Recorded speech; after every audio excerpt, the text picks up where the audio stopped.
Paz em Jesus, gente, uma boa noite pra você, uma boa noite pra toda a tua família. Tô vindo compartilhar mais um vídeo pro canal.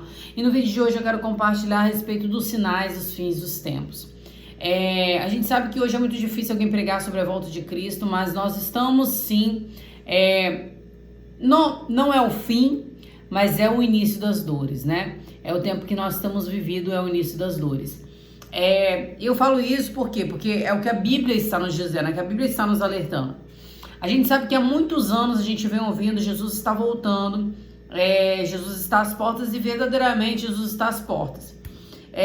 A Bíblia vai dizer em Marcos capítulo 13, a partir do versículo 5, eu vou estar lendo, vai dizer, onde uma palavra de Jesus que vai dizer bem assim: Jesus lhes disse, cuidado, que ninguém vos engane. Muitos virão em meu nome, dizendo, sou eu, e enganarão a muitos. Nós temos vivido justamente esse tempo, o tempo do engano. O tempo em que pessoas dizem ser usadas por Deus, mas na verdade, o que está por detrás delas são espíritos malignos trabalhando para poder enganar os escolhidos. A Bíblia diz, olha, vai continuar dizendo, quando ouvirem falar de guerras, rumores de guerras, não tenham medo. Não tenham medo, é necessário que tais coisas aconteçam, mas ainda não é o fim. Então é por isso que eu estou dizendo que ainda não é o fim, porque é o tempo que nós estamos vividos. Guerras, rumores de guerras, não tenham medo, mas ainda não é o fim. Nação se levantará contra nação, reino contra reino, haverá terremotos em vários lugares, né? E também fomes, é esse tempo. Essas coisas são o início das dores. Então o tempo que nós estamos vivendo é o início das dores. É o início das dores. Eu queria compartilhar com vocês também um testemunho a respeito disso, da volta de Cristo.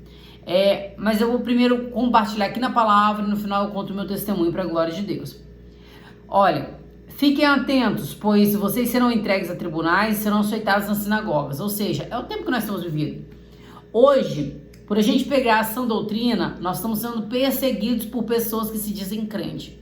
Por a gente pregar o evangelho de Deus, o evangelho da renúncia, nós estamos sendo perseguidos por pessoas que se dizem crente. Pessoas que dizem que carregam o nome de Cristo, pessoas que dizem que carregam a cruz de Cristo, mas na verdade eles nos apedrejam, eles nos açoitam, eles tentam nos envergonhar usando o nome de Cristo. E isso é muito triste, gente. Sabe porque hoje eu vejo, não é falando assim, mas sinceramente a gente vê acontecendo muitas coisas hoje. Os próprios cristãos estão matando o cristão. A gente pensa que a gente será perseguido pelas pessoas de fora. É igual tem outros países onde as pessoas, lá nesses países, elas não podem pregar o evangelho porque elas são mortas. Mas eu vou te falar uma coisa, hoje no Brasil, a gente não pode pregar o evangelho genuíno de Cristo, por quê? Porque pessoas querem matar a gente com as palavras, querem matar a gente com aquilo que dizem, com aquilo que elas dizem ser cristão, mas de cristão não tem nada nelas. Porque quando eu sou crente, gente, é igual tem gente que me perguntou aqui, eu achei muito interessante, hoje Deus foi palestrando sobre isso comigo. Ser batizado com o Espírito Santo, você acha que é falar em línguas, você acha que é rodopiar no manto, você acha que é jogar a cadeira pro alto, é rodar, falar... Não, gente, ser batizado com o Espírito Santo, sabe o que é? É você ter transformação de caráter, é você ser transformado e ser mudado, é você entender o poder da comunhão. Olha que lindo que Deus me revelou, eu estava no culto agora, e Deus falando comigo a respeito do batismo do Espírito Santo. Lá no livro de Atos, quando a gente vai acompanhar o livro de Atos, o que acontece? Todas as pessoas, elas falavam em línguas diferentes. Isso aconteceu por quê? Isso vai acontecer lá no livro de Gênesis, que o povo, ele vai levantar uma torre de Babel e porque Deus havia falado para o povo, se separa, começa a encher as terras, não, o povo queria desobedecer a Deus e fazer uma torre para poder chegar nos céus. Então, ou seja, por conta disso, Deus ele vai lá e lança várias línguas diferentes na vida daquele povo, na vida na terra, e várias línguas diferentes a quais os homens não se entendiam mais. Quando vem um batismo do Espírito Santo, você sabe o que acontece? Olha o que Deus me revelou, que coisa maravilhosa.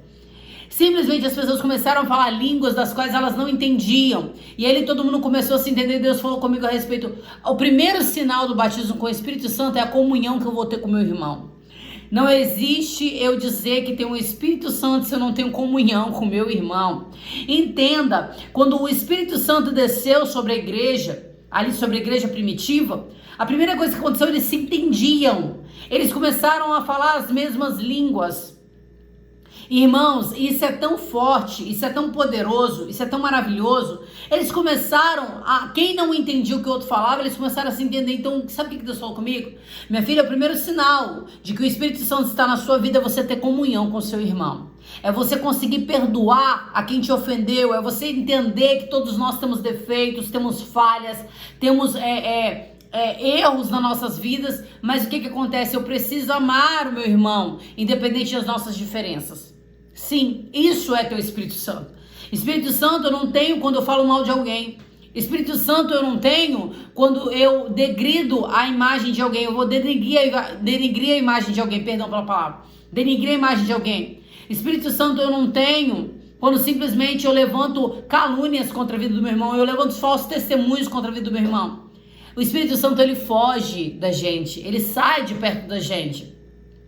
E é tanto que pra gente chamar a atenção, a gente precisa adorar, a gente precisa estar em comunhão com Deus. E não existe eu ter comunhão com Deus se eu não tenho comunhão com meu irmão. Você entendeu o que é ter o Espírito Santo? Espírito Santo não é você falar um monte de coisas, não é você ter um movimento, porque hoje as pessoas elas estão enganadas a respeito do Espírito Santo. Espírito Santo não é você rodopiar, não é você... Não, gente. Ter o Espírito Santo é você ter mansidão, temperança. É você que xingava, você que era alguém que era bruto, você que era alguém que no mundo você não entendia, não ouvia meia dúzia de palavras. E agora, com o Espírito Santo, ele vai te convencer do pecado e você vai passar a ter humildade, simplicidade, graça no Espírito Santo, amor, temperança. É isso, porque o Espírito Santo ele produz frutos na nossa vida. E é o que acontece? Hoje, a gente vive no meio do evangelho. As pessoas de dentro, elas querem nos matar. Elas não têm mais comunhão, elas não aceitam mais ouvir a verdade. Então, olha só o que está dizendo a palavra. Isso é o quê? Isso é o início das dores. É o que nós temos vivido no tempo de hoje. Início das dores, porque está prestes à volta de Cristo. Ainda não é o fim, mas está prestes à volta de Cristo. Aí, olha só. Por minha causa, vocês serão levados à presença de governadores e com isso, vocês testemunharão a eles. E é necessário que o evangelho seja pregado a toda a nação. Sempre que forem presos e levados a julgamento, não fiquem preocupados com o que vão dizer. Porque quem vai falar por ti é o Espírito Santo. Então olha só. O irmão trairá o seu próprio irmão, entregando-o à morte, e o mesmo fará o seu pai ao seu filho. Filhos se rebelarão contra pai e os matarão. Gente, quantas notícias de morte nós temos vivido e ouvido, né, nos tempos de hoje. Tem acontecido até mesmo dentro de famílias que se dizem cristão. Há pouco tempo atrás existiu uma morte onde o filho, que ele era filho de pastores, matou os pastores, né? Ali eles eram pessoas cristãs, né? E matou, fez ali um cenário terrível de morte, né? Dentro da casa deles, e foi até lá no estado de onde eu era, né? Então foi algo assim terrível, a coisa que já tem acontecido no nosso meio. Olha, todos odiarão vocês por minha causa, mas aquele que perseverar até o fim será salvo. Então, gente, não pensa que eu fico preocupado quando as pessoas falam de mim, quando as pessoas levantam calúnia de mim, quando as pessoas simplesmente me ridicularizam aqui. Não, porque a Bíblia está dizendo que todos odiarão vocês por minha causa, porque o evangelho de Cristo, ele não é para massagear o ego das pessoas. O evangelho de Cristo não é para poder motivacionar as pessoas a quererem coisas terrenas. Não, o evangelho de Cristo é para motivar as pessoas a quererem a salvação, a quererem intimidade com Deus. Você sabe porque a Bíblia me diz, a Bíblia me respalda a dizer que quando eu busco o reino de Deus, as demais coisas me serão acrescentadas. Eu não tenho muito tempo correndo atrás de coisas mundanas. Quando Deus ele tinha para mim tudo preparado, Deus usou gente para poder me abençoar, Deus usou gente para poder simplesmente ali honrar o nome dele na minha vida. Então simplesmente quando eu entendo que quando eu busco o reino de Deus, Deus ele vai fazer o sobrenatural na minha vida. Deus ele vai abrir porta onde não existe porta. Deus ele vai quebrar cadeados, Deus vai quebrar correntes, Deus ele vai dissipar o poder das trevas. Olha só, aí a Bíblia diz aqui, olha, no versículo 20, se o Senhor não tivesse abreviado tais dias, ninguém sobreviveria, mas por causa dos eleitos e escolhidos, eles o abreviou. E se então alguém disser, venha até aqui, Cristo está aqui, ou vejam ali ele, não acreditem, pois, pega isso aqui que isso aqui é muito forte, pois aparecerão falsos cristos e falsos profetas, que realizarão sinais e maravilhas para, se possível, enganar aos eleitos. Por isso, fiquem atentos, avisei-os tudo antecipadamente. Então, ou seja, gente, não fique enganado quem tem intimidade com Deus. Não fique enganado quem ama a palavra de Deus. Não fique enganado quem serve o Senhor em espírito e em verdade. Você sabe por quê? Porque Deus já havia dito. No final dos tempos, agora no início das dores, haveriam falsos profetas que realizariam milagres e prodígios no meio do povo. Então, gente, eu quero te dizer, existe um espírito do engano atuando no meio das igrejas. Sim, existe um espírito do engano atuando em nosso meio. Esses dias eu estava fazendo eu contemplar o livro de Oséias, capítulo 4, onde vai dizer que o povo do Senhor padece pela falta de conhecimento. Por quê? Hoje as pessoas, ao invés de querer ler a Bíblia, elas querem acompanhar e seguir pessoas famosas. Ao invés de elas quererem ter sede da palavra, entenderem a palavra, elas querem seguir pessoas que têm fama, que têm status nas redes sociais, simplesmente por quê? Porque essas pessoas, elas pregam aquilo que agradam a elas. Elas pregam aquilo que agradam ao povo. Elas pregam aquilo conforme elas recebem para poder pregar. Você entendeu? Então hoje o evangelho de Cristo, ele está corrompido. O evangelho, na verdade, ele está corrompido. Pessoas, ao invés de serem usadas por Deus, estão usando o nome de Deus em vão. E isso é usar o nome de Deus em vão, irmão. Usar o nome de Deus em vão não é eu falar aqui que Deus me dá sonhos, porque quem está duvidando, ore ao Senhor e pergunte a Ele. Quem está duvidando, pergunte ao próprio Deus. Entendeu? Porque o véu foi rasgado. Então, se o véu foi rasgado, Deus me deu acesso a Ele. Através de quê? Através de Jesus Cristo. Através do Espírito Santo, eu tenho acesso ao nosso Rei. Então, duvide de coisas que você vê. Deus te diz que esse ano é o ano da sua virada. Irmãos, claro que Deus ele fala e Deus ele vira cativeiro, sim. Deus ele realiza prodígios de maravilha, sim. Mas tem muito falsos profetas e falsos mestres sendo usado por espíritos malignos, lançando maldição na vida de pessoas e se dizendo ser o próprio Cristo, se dizendo ser usado por Jesus, se dizendo ser usado por Deus. Então tenham cuidado. Vamos ter cuidado, porque a Bíblia está nos dizendo que haveriam muitos que enganariam em nome de Jesus Cristo, que enganariam o povo escolhido, o povo eleito de Deus. Eu vou contar um testemunho para vocês. Houve um tempo da minha caminhada que eu queria muito, ali na minha caminhada, eu queria muito algo que era terreno da parte do Senhor. Eu queria algo que era palpável da parte de Deus. E nessa época eu estava orando, eu fazia propósitos para Deus, pedindo coisas terrenas ao Senhor. E eu pedia muitas coisas terrenas ao Senhor, eu pedia algo ali que eu tinha muita vontade de ter, E ali eu pedia a Deus, eu fazia propósitos, eu ia para madrugada, eu ia para vigília, eu ia aí simplesmente, gente, olha como é que o diabo trabalha. Por quê? Eu até vi um comentário aqui de uma pessoa que perguntou, de algumas pessoas que perguntaram. Quando a gente libera perdão na vida da pessoa e a gente vê a pessoa somente crescer, já aconteceu comigo isso. Eu liberei perdão na vida de alguém, eu perdoei essa pessoa, Deus ele me fez pedir perdão pro meu esposo, lá onde eu estava com ele, me traiu com a minha amiga e me fez pedir perdão para ela também. Imagina quanto não doeu para mim, que era uma pessoa totalmente orgulhosa, tupetuda, prepotente, doeu muito. E o interessante é que quanto mais eu buscava a Deus, mais eu via a outra parte que havia me ferido crescer, romper na vida. E eu ali com a minha vida toda travada, com a minha vida toda, empatada, eu falava, Jesus, eu não consigo ir pra frente, eu não consigo vencer, eu não consigo romper, o que tá acontecendo?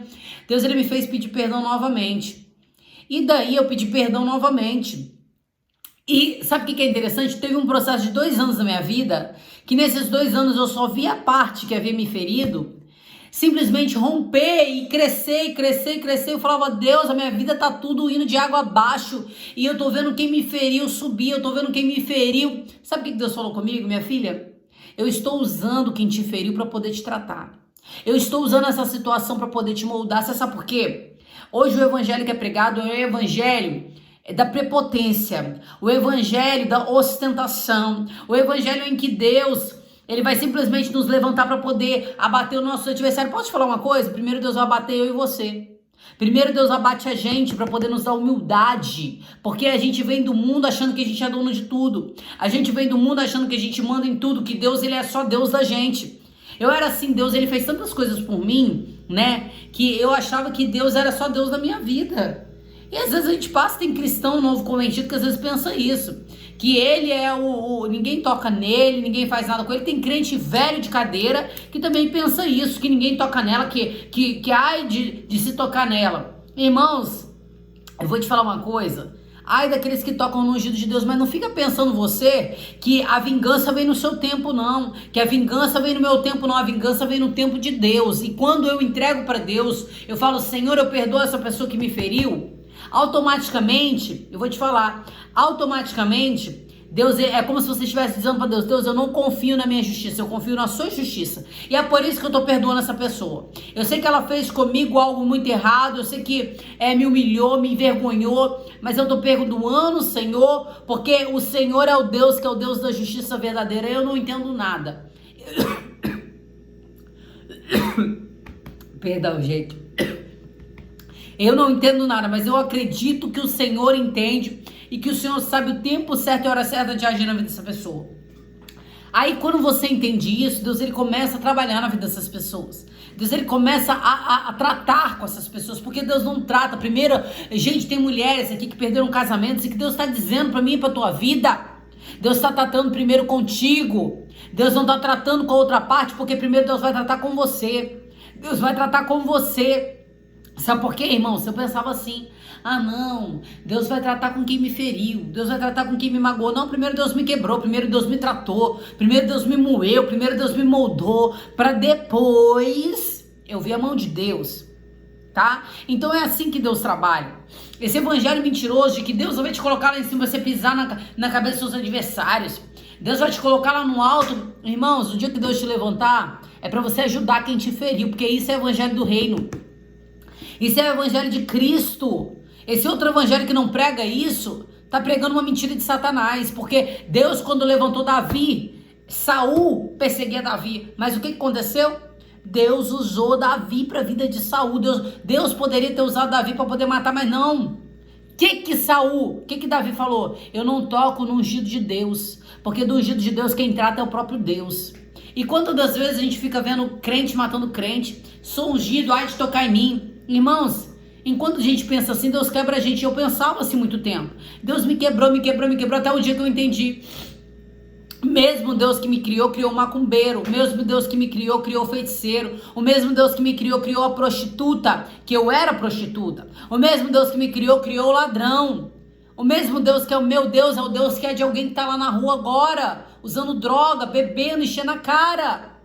A gente não pode pensar em ser egoísta a ponto de achar que Deus é um Deus só nosso. Não, que Deus é um Deus só, o Deus de quatro paredes, o Deus que quando a gente vai para Jesus. Não, gente. Deus ele quer usar cristão para alcançar ímpio. E não cristão para combater com ímpio, não. Não cristão para combater com cristão, não.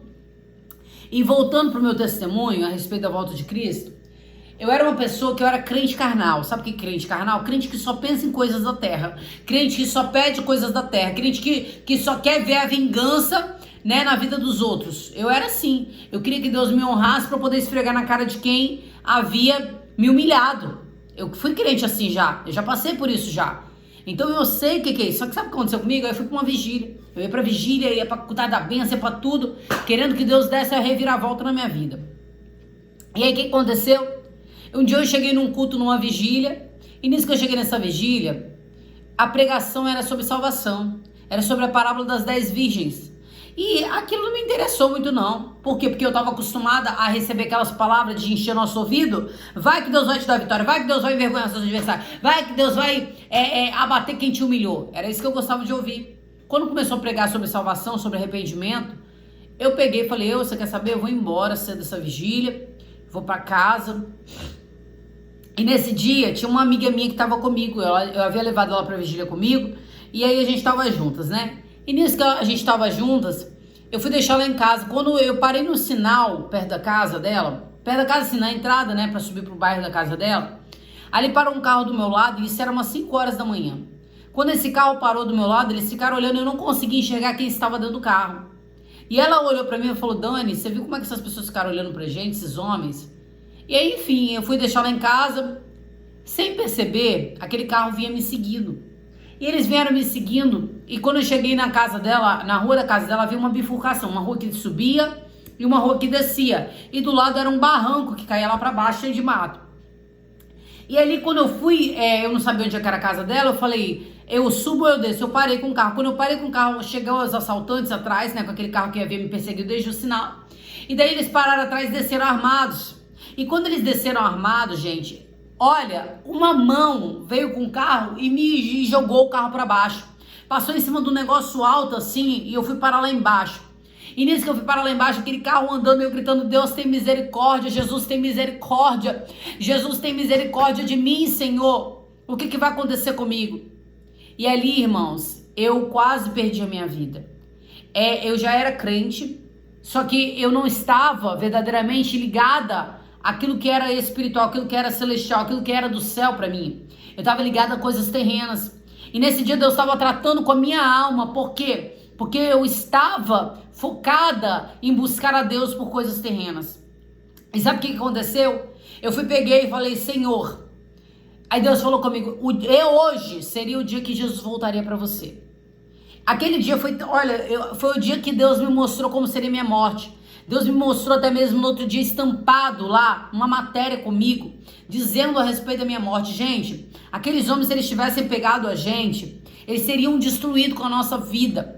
Ali era um lugar onde tinha um matagal ali para baixo ali, e Deus me mostrou toda a situação que aconteceria pela misericórdia do Senhor.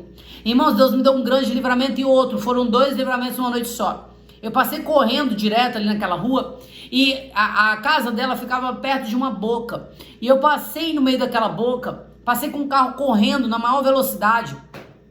E nisso que eu passei com o carro correndo na maior velocidade, aqueles bandidos poderiam ter atirado em mim. Eles poderiam ter atirado contra mim naquele dia. Mas a mão do Senhor estava sobre a minha vida, porque Deus estava tratando com a minha alma. Eu vou te falar mais, eu ia muito para a tarde da bênção naquele tempo, para os cultos de tarde da bênção, e nesse dia eu fui para o culto da bênção. E aí apareceu um profeta lá e ele falou bem assim, moça, põe-te de pé. Logo seguindo, umas 2 semanas depois disso ter acontecido. Põe-te de pé porque o Senhor manda te dizer. Lembra-te daquele dia. Olha, irmãos, eu nunca vi aquele irmão. E olha o que Deus, o poder de Deus. Lembra-se daquele dia onde você estava parada no sinal. E ali naquele sinal parou um carro do seu lado e para testificar que sou eu, Senhor, que falo contigo, o carro que tu estava era um carro vermelho de 4 portas. E nesse carro vermelho de 4 portas, aqueles bandidos, você sabia que aquele dia seria o dia, o final da sua vida, o dia da sua morte. Mas eu, o Senhor, te livrei. Deus, ele falou isso comigo. Irmãos, eu e aquela moça, a gente ficava só pensando do que teria acontecido com a gente naquele dia. E Deus, ele palestrou comigo que aquele dia seria o dia da nossa morte. Então, irmãos, eu quero te falar algo. Cuidado com aquilo que nós fazemos. Cuidado com aquilo que nós buscamos diante do Senhor. Porque o que aconteceu comigo? Deus, ele estava me mostrando que o meu pensamento não estava ligado àquilo que era de Deus. A minha vida, por mais que eu já tivesse aceitado Jesus, por mais que eu estivesse buscando a Jesus, eu não estava buscando Jesus em espírito e em verdade. O meu propósito de buscar a Deus, o meu propósito de ir para o culto cultuar a Deus, não era o propósito de alcançar a salvação da minha alma, mas era o propósito de ver em Deus a mudança para que pessoas viessem olhar para a minha vida e simplesmente viessem reconhecer que Deus era na minha vida. É certo a gente querer que Deus seja reconhecido na nossa vida, é certo. Mas enquanto eu busco a Deus para poder mostrar algo para os outros, Deus não opera. Então simplesmente, irmãos, cuidado com aquilo que nós buscamos, da forma que nós buscamos ao Senhor, porque Deus tem tudo preparado para as nossas vidas. Deus, ele usou gente para poder me abençoar, sim, com carro. Deus usou, e um dia eu quero contar esse testemunho com vocês. Foi algo sobrenatural. Foi uma coisa sobrenatural, foi através do poder da renúncia, porque eu sempre prego aqui, Deus, ele dá as coisas pra gente, Deus dá. Só que Deus quer que nós buscamos a Ele em espírito e em verdade. Deus quer que nós buscamos a Ele em espírito e em verdade. Então, começa hoje a colocar diante do Senhor qual é o propósito que você tem buscado. Qual é o propósito que você tem adorado. Será que nós estamos pensando na nossa salvação? Ou será que nós estamos buscando ao Senhor porque Deus ele pode nos dar algo, porque simplesmente Deus pode fazer algo nas nossas vidas? Eu preciso buscar a Deus porque eu quero a salvação da minha alma. Eu quero a salvação da minha casa. Gente, você já parou para imaginar algo? Uma coisa que sempre me chamou a atenção. Por que hoje eu peço ao Senhor para me mostrar a verdade pela misericórdia do Senhor? Eu era prostituta e eu estava no centro do inferno. Perdão. Então, gente, renunciar às coisas do mundo é uma coisa que dói na nossa carne. Dói na nossa carne. Renunciar, falar que... Porque alguém falar aqui que sexo é ruim, você ficar gozando aí pra cima, é ruim. Não, não é. Você ir lá, beber, encher a cara, passar a noite, é ruim no outro dia. Mas na hora é muito bom. Você ficar na farra, na pinga do foguete, é legal pra nossa carne. É bom pra nossa carne. É mal pro nosso espírito. Mas é bom pra nossa carne, é mal pra nossa alma. Mas a nossa carne, ela se satisfaz com as coisas, né? Ali, com os desejos carnais. E eu sempre, eu ficava com muito medo, porque assim, Senhor, eu tô renunciando de estar hoje lá, né? Curtindo um dia, de estar lá aproveitando um dia. Mas eu tô deixando de curtir aquilo lá, mas será que eu tô salva? E aí foi onde eu comecei a perguntar a Deus. Será que eu tô salva? Porque já pensou naquele grande dia eu deixar tudo, meia dúzia de coisas lá do mundo, e naquele grande dia Deus falar para mim, apartai-vos de mim, maldito, porque eu não vos conheço. Então eu comecei a pedir a Deus, então me mostra o que o Senhor quer de mim, me mostra como é que eu tenho que fazer, me mostra o que eu preciso fazer para poder alcançar a salvação, e assim foi o Senhor me mostrando pela misericórdia do Senhor. Então, gente, faça isso, peça ao Senhor. Aqui não tem ninguém melhor do que ninguém, a Bíblia diz que ele está de pé, cuide para que não caia. Mas nós precisamos buscar a Deus em espírito e em verdade, buscar ao Senhor, por mais que a vontade de Deus às vezes dói na gente, às vezes não dói muito, irmãos. Largar as coisas que a gente já está ali acostumado a conviver, as coisas que a gente já está, né? Simplesmente é difícil, mas a gente precisa buscar verdadeiramente, porque se eu ficar em cima do muro, irmãos, eu acabo perdendo. Eu acabo deixando de viver o que Deus tem para minha vida. E em cima do muro é muito mais fácil você ser bombardeado, não é verdade? É uma guerra. Olha o que Deus está me dando aqui agora. Existe uma guerra. E a guerra é céu e inferno. Quem fica em cima do muro é muito mais fácil ser bombardeado. Então, é muito mais fácil a gente perder a salvação. É melhor a gente decidir o que a gente quer. Porque quando a gente decide, por mais que vai doer, por mais que a gente vai sofrer, a Bíblia está dizendo, persevere até o fim, porque aquele que perseverar, esse será salvo. Né? Então, eu gostaria muito de deixar essa palavra no dia de hoje, né? Que nós vamos repensar do que nós estamos fazendo do Evangelho, do que nós estamos fazendo na nossa vida espiritual com o Senhor. Quais são os verdadeiros motivos da nossa busca a Deus? Será que eu estou buscando a Deus porque Deus pode me dar alguma coisa nessa terra? Ou será que eu estou buscando a Deus porque eu quero a minha salvação? Porque, gente, eu quero a minha salvação. Eu quero a minha salvação. Sabe por quê, irmãos? As coisas do mundo eu já tive. Tudo que o mundo podia me oferecer eu já tive, mas nada se compara com aquilo que está preparado, né? Para aqueles que buscam ao Senhor, para aqueles que verdadeiramente amam a Deus. Então eu quero sim alcançar minha salvação pela misericórdia do Senhor, né? Então essa foi a palavra que Deus colocou no meu coração hoje. Que Deus abençoe a sua vida. Fiquem com Deus, a paz do Senhor Jesus. Deus te abençoe, viu? Fiquem com Deus em nome de Jesus.